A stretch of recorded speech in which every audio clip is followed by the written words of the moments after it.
Hello, what's up? My name is Harrison Evans. I'm an Arsenal fan. This will be my first video to do with Arsenal. And we're going to get straight into it. So I've got my laptop just to the left of the screen. And today, in the world of dramatic Arsenal, is Aubameyang being stripped of his captaincy. So I'll jump into it. I'll read out what was said. Here's the full transcript. So on the captaincy decision, I don't have much more to say. I think it's a real clear statement from the club. It's a decision we have made following the last incident that we had with the players, and this is where we stand. Sorry for the police. I'm in Kilburn. On how many incidents there have been.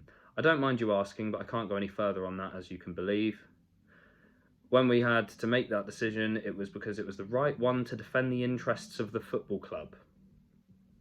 On whether he broke the news to Auba himself, yes, we did. Both the club having a personal conversation and myself having face-to-face with the player.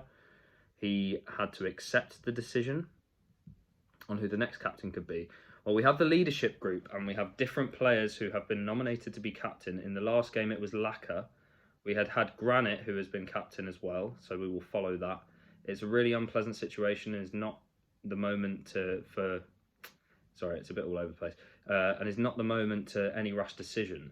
That leadership group is really strong. It is the one that communicates with myself and the coaching staff and with the club in a really strong and clear way, and we are going to continue that. That is one of the decisions we make to make that group a little bit better and try to educate them and try to get the right feedback all the time and build the trust and the strong culture around the club. That is the longest sentence ever. He didn't say that, I did. It's working really well, so we will continue to do that. I'm just going to pause and go over the last few points. So, on the captaincy decision, I mean, no one knows what's happened at the moment. I would assume that I watched the video on YouTube and I would assume that there have been a few runnings between Aubameyang and Arteta. I don't know whether it's lateness. I don't know what it is. We can only imagine, and there's no point in speculating. But he has gone against what the club rules and ethics are. Not ethics, but rules. It's interesting watching him when the person, I don't know who it is, that asks how many incidents have there been. Watching Arteta, he was very discreet with his answering there. So personally, I think that there's been a few runnings and this is like the final straw. He had to accept the decision, Aubameyang. I mean, obviously.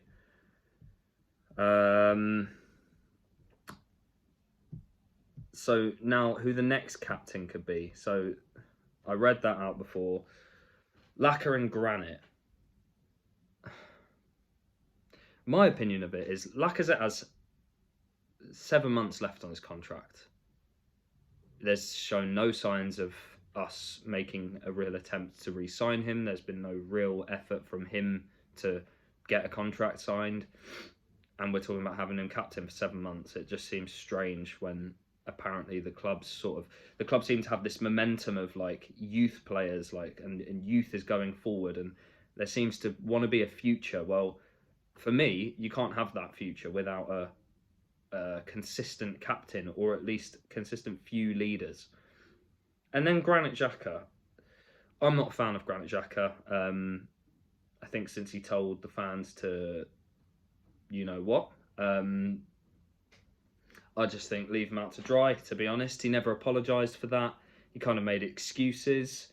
And with any sportsman as well, like when you're representing a sports team, whether it's cricket, whether it's England, whether it's Arsenal, whether it's Wickham or a smaller club, no disrespect to any of those teams, you have a responsibility. You're representing an area or a group of people, and you're also reaching out to the masses. So for Granit to do that and then not apologise and not go, okay, I've now gained a bit of clarity, because he clearly saw red mist, and we all do that and understand that he's human, but to then have the time to process it and still not apologise, and if anything make excuses, done. It's just, his attitude stinks, in my opinion. Having said that, Arteta seems to think that he is vital to the team. that whole summer facade was just ridiculous. Him flirting with Roma and then suddenly we give him a new contract. It just seems very strange, and it seems like perhaps they gave him a new contract so that he wasn't running out of contract again. They already screwed that up by saying that they wouldn't allow players to run their contracts down. Well, we've got Nketiah and Lacazette, 2 of our 4 strikers, who are about to leave in summer. So that was a load of rubbish, filtering my language. So yeah, for me, my opinion of Granit is, I firstly want rid of this manager. I don't like this manager. I can go into that another time, but I've given him enough chances, really, and I don't see any progression for the last 2 years, despite him having 4 transfer windows. So with that said, make him captain. Arteta's the one that keeps playing Granit Xhaka. Make him captain, because he clearly thinks he is a captain. He clearly thinks he is a leader and that we need him in vital games. He must be doing something different in training than on pitches, because, I mean, last time he put him in a vital game, he got sent off 30 minutes in. So, yeah, really helpful to the team, that. But I think, yeah, Arteta, make him captain. Why not? Make him captain. We've just given him a new contract. So clearly there's some sort of commitment from us and him for the future and Arsenal Football Club and Granit Xhaka. So make him captain. Give him a chance. If he blows it again, he's out. He's out. I would want him out of the club. I want him out of the club anyway. But my point is, it makes or breaks him. And Arteta's been backing him anyway. If he makes Granit Xhaka captain, it could be the start of his demise. Because Xhaka single-handedly divides our fan base. Some people hate him. Not hate, but really dislike him. Some people love him and think he's God's gift for some reason. I'm not sure if they're watching the matches, but yeah. So that's Lacazette and Granit as potential captains covered. Who knows? Hecky B might come back at the end of the year and step in as captain. That, I think, would be the end for me. Oh gosh, that's stressful thinking about that. On how important the appointment of the next captain is, it's really important, but for me, having the leadership group is something that has been tremendously helpful, because then you get different voices. It's a really multicultural dressing room that needs a lot of attention and different feelings and different languages. They all have to be involved, and I'm comfortable with that. I mean, my opinion of that is, what's this leadership group? Like, if you're a team, you're a team. You're a group anyway. So I understand that there are people in the team that might not speak as good English or might be quieter. I understand that. But if you're not a quiet character, you'd speak up anyway. You don't have to be captain to do that. So players should be doing that anyway, but there should be a dedicated captain. The job of a captain on field is to speak to the referee.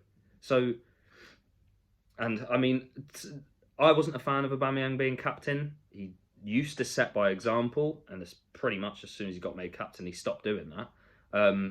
But what I will say is his on-field communication with the ref was actually quite good. He was always there. That's what we need. On the impact of the decision in the dressing room, they accept the decision, and I think they know, because they have committed to it and they have demanded it, that we want to take our culture and our demands and who do we want to be as a club and how we represent it, and how we want to represent this club to a different level. Apologies.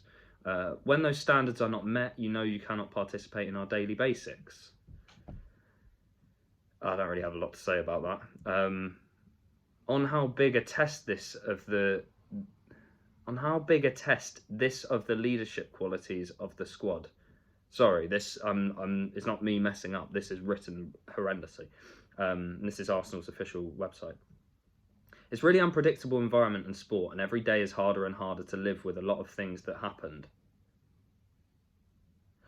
But they are dealing with it extremely well. You can see what they are doing on the pitch, the amount of importance they are taking around the club, and how vital they have been in our very close season.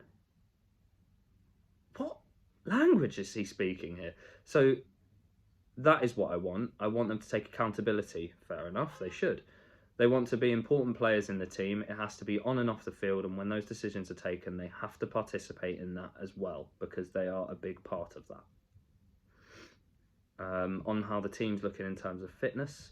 The rest is always good. Hopefully we had all the negative tests of the players, and regarding that is obviously a big concern with everything that is happening in the league and in the country, but hopefully everybody will be available and fit. That's good news, because I think this upcoming game against West Ham is going to be tough. On West Ham's form this season and how impressed he has been, very much, and for me, one of the best teams in the league. This period, they understand that they have the clarity in what they want to do, and how much they are able to hurt teams in the way they play has been impressive, and they have been really, really consistent. I'm not going to talk about West Ham. On whether he could consider selling Auba in January, or Auba, as everyone says. Why do people say Auba? It's not Aubameyang, it's Aubameyang, so it would be Auba, no? Either way. I can say right now that we have made this decision. Unfortunately, it's a really tough one, and obviously if I had to choose, I would not like to be sitting here talking about it, but we had to do it. But for now, he is not involved in the squad. So, as a side point, I want to say fair play to Arsenal for being transparent about this. I don't know how much good it would be to be that transparent, because it's just causing division as well and uncertainty. But fair play to them for being transparent. They've obviously thrown Arteta out there and sort of given him a debrief to say, I can't say right now, or what I can say right now. If you watch the interview, he says a lot of what I can say now. I mean, I've looked at the next two questions on when he will be back in the squad. What I can say for now is that, I'm not going to carry on whether there is a way back for Auba. What I can say now is it's just ridiculous. But fair enough for the club for being as transparent as they can be. I mean, they don't want to screw up Aubameyang, you know. Like, I don't know what he's done, but if they were that transparent, then they could bring a lot of bad energy to Aubameyang. And if he's only been late, then it's not great. But I'm not going to read the rest of the transcript because it's a bit boring and not that relevant. I'm just going to talk about a couple of points. So the next captain. We're a team that do not have captains. If we're being honest, like realistically, we're all of the Arsenal fans, the good and the bad, are sat here just gunning for someone to show some sort of leadership quality. For me, my personal opinion is Ramsdale shows captain qualities on the field anyway. So it seems fitting to just say to him, carry on doing what you're doing, but here's an armband. Having said that, I wonder whether he just needs a little bit more time to just improve on his goalkeeping. He's still settling into the squad. He's been magnificent since he joined, and it's amazing as a fan to watch some passion, finally. That's the one thing that I, as an Arsenal fan, want to watch. I want to watch passion. I want to watch players play for the badge, play because they want to win. We just have, for the last decade, 15 years, we just constantly have losers. We have serial losers in our team. I mean, the last one that I can think of that was a proper winner was Sanchez. He had a winner's mentality. Hector Bellerin came out and said that he was an awkward player, or he demanded too much, and that just goes to show Hector Bellerin's ambition.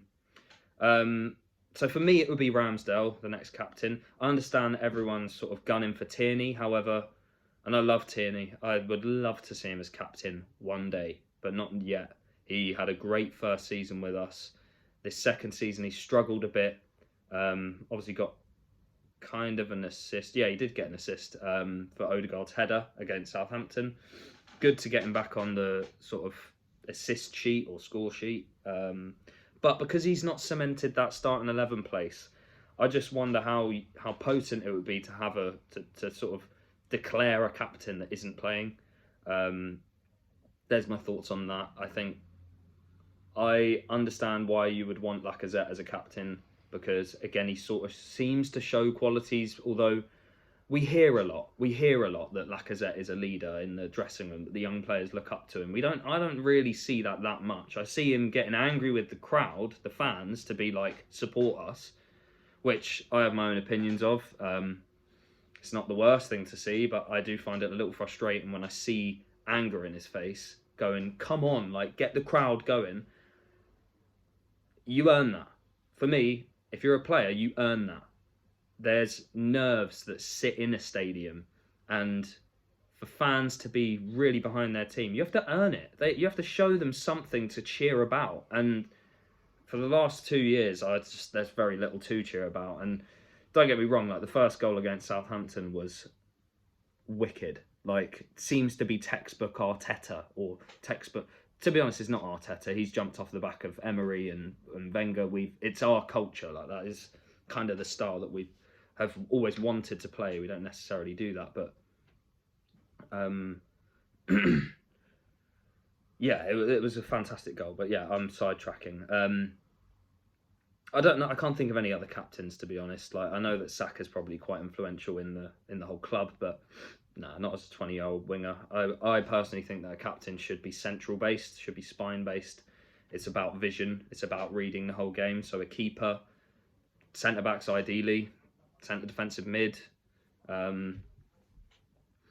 But yeah, I would love to either see Ramsdale or Tierney, ideally, but tactically to get out our manager and our Xhaka. I wouldn't mind if he made Xhaka captain, because it's about, I don't want my team to do badly, but I want my team to progress. And we've had 2 years of stagnation under this manager, and still that, like, the hope that kills, that slogan is still going. How it's not been eradicated, I don't know, but the club culture is the next point I want to talk about. There's clearly a bit of a rot in the club. It happened to Ozil. He got paid loads. His work ethic wasn't good. He shouldn't have been paid that in the first place without the discussion of his work ethic changing. For me, his work rate was the biggest issue. And that led to his demise, really. Like, the Premier League's changed. You can't have lazy people in the Premier League anymore. You have to have workers. You have to have fit people. That's partly why I think Arteta's slipping up. He doesn't train hard enough. Emery didn't train hard enough with our squad then. The club should be fitter. The whole club, not the whole club, the players, the group of players, the squad have to be fitter. You look at Liverpool, you look at the big clubs, they are running constantly. Watch Jordan Henderson. You will see why he is such an effective player when you just watch him. He is everywhere.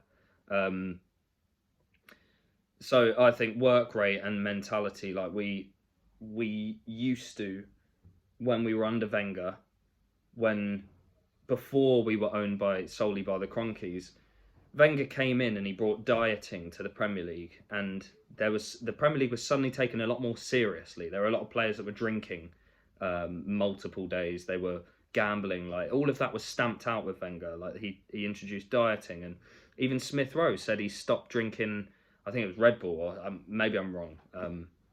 It's something. He cut out something from his diet, and suddenly he's got loads more energy. So why that's not still happening in a strict way, I don't know. But the club just seemed to be culturally lacking ambition and lacking direction. Like, Edu came out and said we don't have a target this year. That just speaks volumes. We don't have a target this year. So what if we finish 10th, 12th, 17th? What happens? What actually happens? Does he lose his job? Does Arteta lose his job? Do the owners sell? That's not going to happen. But do you know what I mean? Like, it's just strange. Like, we just want to see the team play. Great. Well, you're also a fucking multi-million-pound business. Pardon the language. But look, I don't have a problem with players celebrating. Players should celebrate. It helps focus and happiness and joy at work. But to celebrate once against Southampton to make it 3-0 and close off the game, and then to celebrate again and altogether take a minute and a half to celebrate 3-0 win at home against Southampton when we had the most horrendous 25-minute start. Do you see the point I'm making? Like, I'm not a fan of that. I'm just not a fan of it. Celebrate. I want you to celebrate. I'm not saying don't celebrate. I'm saying don't celebrate for a minute and a half and make it look like the whole club's really happy and They're just doing it for the Instagram. Like, it's all for the gram. It's all just to post things constantly, to spread this positivity, this fake positivity that actually we're doing well. No, we're not. We're in turmoil, and fans don't seem to be aware of it. And why are they not aware of it? Because the club just constantly churn out stuff, like a video of Saka with a dog. I love dogs. I love Saka. I don't want to see them in the same video being posted by Arsenal. I just don't. What's the point? I don't understand it. It's sending positive vibes. And, like, trust me, I'm a positive person. I'm an optimist. I want positivity. But when the club is doing badly, it's like trying to... A turd is a turd. It's like trying to roll a turd in glitter and say, oh, it's no longer a turd. No, it still smells and it's still a turd. Do you see the point I'm making? So for me, the culture's just... It's just stinky. And genuinely, I wouldn't be surprised if Hector Bellerin came back and was made captain. We've struggled. I was going to go on to previous captains, and I'll talk very quickly about this. We've struggled with captains, haven't we? I mean, I can't... Per Mertesacker was probably the last captain that did well. Sorry about the noise. But even Per, like... He wasn't that great. Per wasn't that great. He's a club legend. I understand that. And, like, put in some shifts, especially in important games. But he wasn't that good. Wasn't that good. He had the turning circle of a truck. And, like, if he was in modern day Premier League, geez, just don't even. But he was captain. I think Koscielny was captain for a bit, but I don't think Koscielny is a captain. He's just not that. So I don't know what we do. If it was me, I would go out and I would purposely look for a leader. I would look for a leader. I would look for maybe a couple of leaders, so that we're not leaving ourselves threadbare and reliant on one person. But for me, it's obvious. I think we need a centre mid. I think that's fairly obvious. I was surprised we didn't go and get another one. I was also surprised that we re-signed Xhaka. But we've got Xhaka, Maitland-Niles, who's, in my opinion, not been given the chances that he deserves. Every time he's come on this year, he's either stepped into the shoes of someone that was already doing a decent job, like Thomas Partey or Lokonga, or he's come on and brought another energy. He seems to have mentally matured, and maybe it's because he was given a chance at centre mid, but I think he deserves more of a chance. Lokonga's obviously still young. Between them, they're probably our rotational centre mids.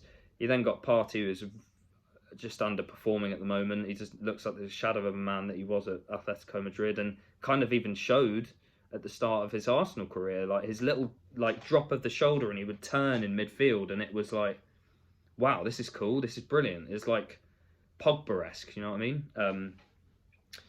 But he's got African Cup of Nations, as has... Actually, no, of course he's not. Lokonga's Belgian. And then Xhaka. So we've got Xhaka, Maitland-Niles, Lokonga, Partey. Oh, and then El Neni. He's AFCON, that's who I was thinking of. So we've got two people leaving for AFCON, and then we've got three centre mids, one of which doesn't have loads of experience playing centre mid, being Maitland-Niles, who's also our backup right back. We need another centre mid, and for me, it can't be Xhaka. It can't be him that takes that place. There's a reason that we have been underperforming since he joined the club. There's a reason. So I think we need to go out, look for a defensive midfielder that can talk, that can use his mouth. Like, I was a mouthy footballer. I was so mouthy. I couldn't back it up off the field, but you need someone that is there pulling the standards up, pulling the socks up of the people that aren't doing as well. But to round all of this off, it's just another thing, isn't it? It's another thing for Arsenal fans to be like, oh, we're all looking forward to that all or nothing, aren't we? Maybe it'll get renamed by then to just nothing. It's not going to be all, is it? Like, let's be honest. Let's just hope that the club doesn't go to nothing. I doubt it's going to happen. Like, let's be honest, it's not going to happen. But just the standards of the club, man. Like, and it is set by the fans. Like, the fans need to be angrier, and I don't mean anger. I mean clever about it. Like, protesting, but do it cleverly. Like, don't be. I was at a couple of the protests, and there were just so many young guys. And I know I'm young. I'm actually 25, but young guys. I mean, talking 18-year-olds that were on above the merch stand, and a guy jumped off. A guy jumped off the merch stand to crowd surf. You're at a protest. What on earth are you crowd surfing for? You're not a hero. Why would anyone catch you? I hope the guy's all right, by the way, because he did actually get stretchered off, and there's quite a lot of blood. But my point is the fan base. It's all for the gram. It's not for actually supporting Arsenal. When we lose, I get really angry, and it's horrible. I don't want to be angry. I don't want to be watching Arsenal and be angry about it. I'm trying to change my mind frame at the moment, but my point is standards. Standards. Have some standards. Not unreasonable standards, just standards. We got told we would be world beating.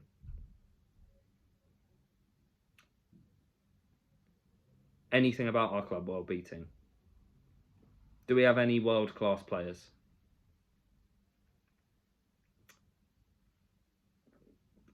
I can't think of any. World class players. And by world class, I'm talking probably the top 30 in each position. No way. We definitely don't have that. Perhaps Saka, but he's a future player mainly. I just, yeah, to round this off, I just think the club stinks. It's just bad. However, ending on a more positive note, I think the signings that we brought in from summer have been great signings. Tomiyasu's been fantastic and seemingly perfect for the Premier League, by the way. He's tall, he's fit, he's athletic, he's strong, never gets taken past, or if he does, it's rare. Throws the odd stinker, but it's not usually for a whole game. It will be for like 20 minutes. Ramsdale, fantastic. Excuse me. Ramsdale's been fantastic. I'm not even going to say more about Ramsdale. I think he's been great. And I was sceptical when we first signed him. I was, because I loved Martinez. I didn't want Martinez to leave. I would have rather we got rid of Leno, but I understand why the club did what they did. Tierney, I mean, we didn't bring him in this summer, but last summer we brought him in. Been a good signing. Gabriel, the same. Ben White, I just don't know. I don't want to jump on an attack on the guy, but come on, man. Like, you got to step up. He's making a lot of mistakes, and sometimes those mistakes don't lead to goals, so people forget them. But he's just got to up it a bit. Sometimes he'll have a great game, sometimes he will not have a great game, and he gets away with it. If that is the case, and he keeps progressing and cuts out those mistakes and becomes more defensively solid, then whoop-de-doo, because it's not actually cost us points. But he needs to step up, I think. And I'm not even considering his 50 mil price tag. I think he just needs to step up, no matter what we paid for him. Lokonga, he's been good. He's been good. I don't think he's been great, but he's been good.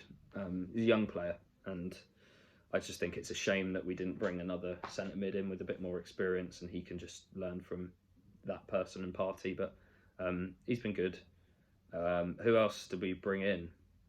I'm trying to think now. I think that was it. I'm probably missing someone, but Tavares. Oh, what a signing he's been. 8 million.